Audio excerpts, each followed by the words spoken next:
Yeah, more alcoholic, almost coming up on 3. It's a miracle. I'd really like to brag about it. I'd love to. I'd like to tell you about all the steps I've worked and all the meetings I've gone to and what a great frickin' saint I am and how good I am and all this lovely stuff, but it's a frickin' miracle that I don't have any alcohol or not that many drugs in my system, as I had a colonoscopy yesterday, so I'm sure I'm detoxing from the frickin' stuff they doped me up on for that. But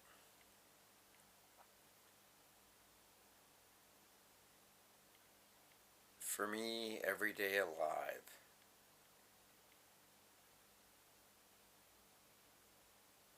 and being free from alcohol and drugs is a freaking miracle. The longest I had at one time was 7 years, and then I went back for 12, and then I was able to get almost 3 now, and I wouldn't recommend that if you can avoid that. Sometimes you don't make it back. So I guess that brings up my dead friends. Like, I had a friend of mine that was taking care of me when I was disabled. And I found out after 9 years of sobriety he relapsed. I talked to him 4 months ago.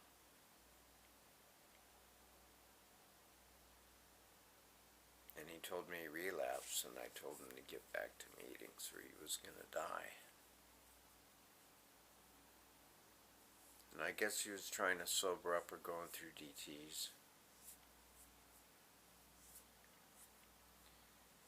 And I invited him to come and visit me in Japan, or I'd come visit him in Vietnam. But he's dead.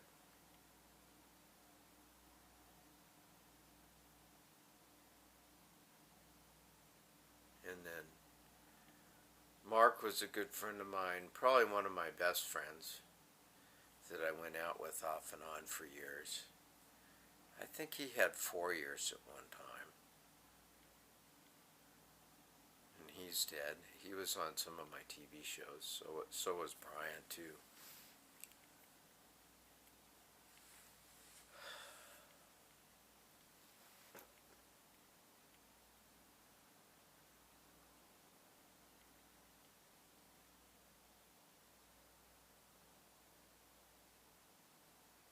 And then me, I've been dead. I've overdosed before. A lot of times. And sometimes I was brought back with medical care.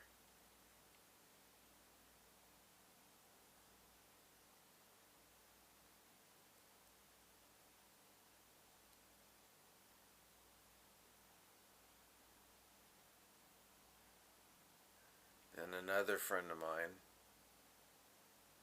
Paul, he was a good friend of mine for like 3 years.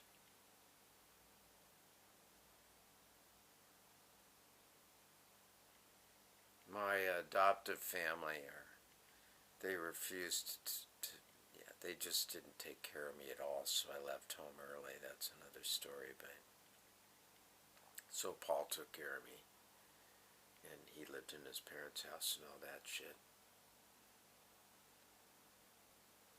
I have to fucking bring this up about Paul.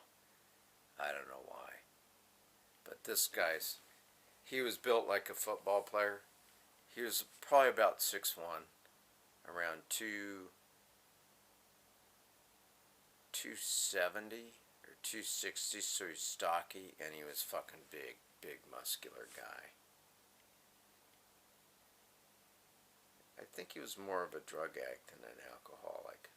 I don't know, maybe just because he was so damn big that he drank so much, it was like water, plus beer was 3% back then. But Paul had a fucking cock that was probably I can't even zoom out the camera wide enough, but I'm guessing it was probably 17, 18 inches long.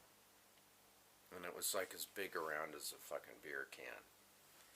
He had the biggest fucking cock that I have ever seen on any human being in real life. In my life, I have never seen anybody with a cock that was that fucking big. I mean, girls used to come from the high school. And if you know, you watch me, and you know who I'm talking about. But anyways, girls from high school would come down and try the damn thing. It was like he had a fucking waiting list. But I've never seen anybody that fucking big. I used to feel intimidated about myself because his cock was fucking huge. And it was bigger than any porn star, any of the porns I've ever watched. And it was so big that there was no way he could fold it up. I mean, it was going down one leg or the other. His choice. And it was a shower, not a grower, so it was already freaking long. It didn't gain that much more when it got hard. And you couldn't fucking miss it. It was like when we go to the shopping mall and all that, people just be, and then they'd double take.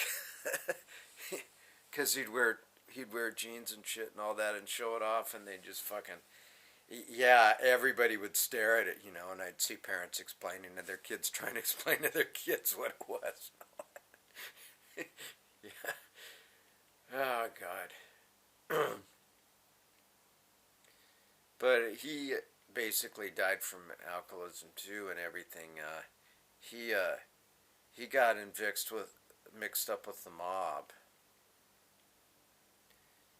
And he was kind of a smart ass. He didn't take crap from nobody or nothing. He was kind of an aggressive person, and he got mixed up with the wrong mafia, and they found him in the trunk of his car with a couple bullets in him, in his sleeping bag.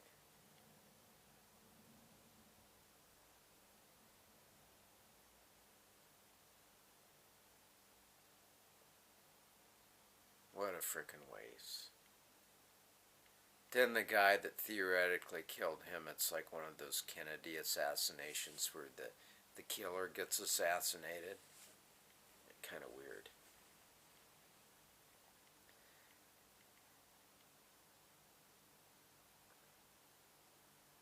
Then there was this gorgeous, gorgeous girl, Robin, that I used to hang out with. She was just a beautiful, beautiful girl, blue-eyed blonde. Everybody that saw her, you know, they wanted some of it.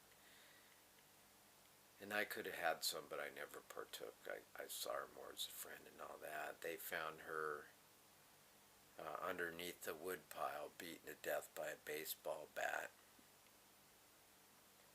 And she was on the smack more than she was an alcoholic, and she got wound up with the mob, and then they frickin' took her out.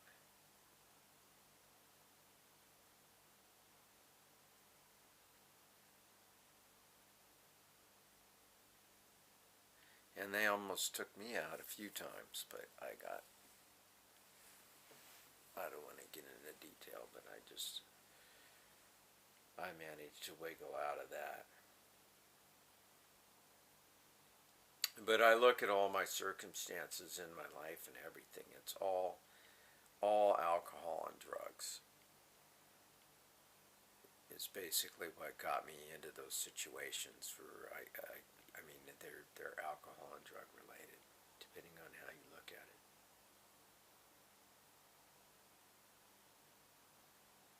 And those are some people that I actually knew a long time, you know, that died from drugs and alcohol. And then going to meetings, countless stories. I remember one of my first years, my first time getting sober, I had my AA birthday. It was in Medina, Washington. In a really nice area. It was at a church there. I think it was Monday nights. And I announced that I had a year, you know, hurrah. And this guy walks up to me, and he goes, You freaking prick. I just lost $100 on you. So in other words, this guy was betting that I would go back to drinking, that I would never make a year sober. And when I got a year sober, he lost $100. He was a dick. He was an arrogant fucker. And he eventually, after 16 years, went back to drinking and blew his brains out. That's what happens a lot of time. They go back to drinking and they either that drugs and alcohol take them out right away, or they just can't take it and they just freaking annihilate themselves because they don't want to suffer anymore. And then shortly after that, I think within a year's time frame, his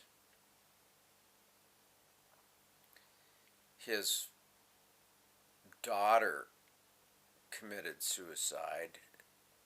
Then another guy I knew that used to run a sober AA club, he died after a relapse. I mean, the odds of staying sober, even in a recovery program, aren't really all that good, from what I've seen.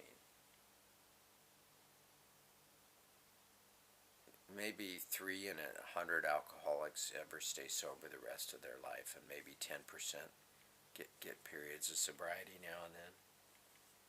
It's just not good. It's ugly. It's not really good. My dad and mom are sober, and then my sisters are drinking themselves to death, and they're in denial about it. And the most painful one is my son.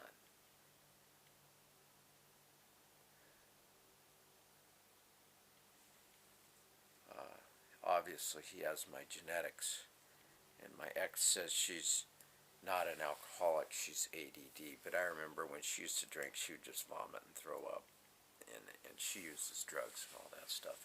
She was fucking pregnant with my kid. She was on fucking crack when she's pregnant with my kid. And I'm amazed that my son had a 197. He has a 197, or he had a 197 IQ. I don't know what it is now. It's not that high.